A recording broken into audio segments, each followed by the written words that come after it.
My landlord thought I was stupid, so I let him overplay his hand. I rent a small one-bedroom apartment, quiet street, old building, nothing fancy. I've lived there for 3 years, never missed rent, never complained. That's why Mark thought he could push me.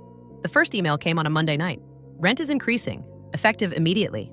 Immediately. No notice, no explanation. I replied politely, the lease requires 60 days notice. He answered 5 minutes later. Market rates changed. If you don't like it, you can move. At first I thought he was bluffing. Then came the inspections, every week. Just checking the smoke alarm. Just measuring the windows. Just taking photos for insurance. Once I came home and the lights were on, he'd let himself in. You can't enter without notice, I said. He smiled. I owned the place. A week later, a handwritten note appeared on my door. Vacate in 14 days, renovations. 14 days, illegal, I called him. You can't do this, he laughed. Watch me. That night, I couldn't sleep. I opened my laptop and started reading housing law, tenant protections, notice requirements. I saved everything. Then I found something interesting. A public planning application. Mark's name, my address.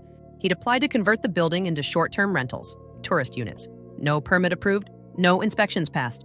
Then I checked business listings. The apartment upstairs, already on Airbnb, listed as fully compliant. It wasn't. The next morning, I emailed him.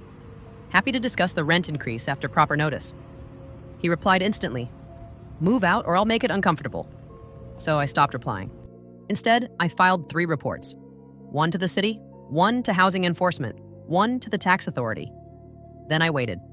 2 weeks later, there was a knock on my door. Not Mark, 2 inspectors, clipboards, serious faces.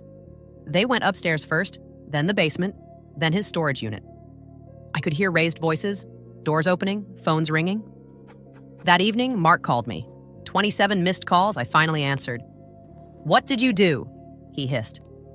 I followed the law, I said. You ruined everything. No, I replied. You did. The fines came fast. Illegal rentals, back taxes, unpermitted renovations. His Airbnb listings vanished overnight. 3 days later, I got a new email. Let's reset. No rent increase. Lease extended. I didn't answer. A month later, the building was sold. New owner, new lease, lower rent. Mark moved out of the city. Sometimes people think power comes from ownership. It doesn't. It comes from knowing the rules and waiting for someone arrogant enough to break them.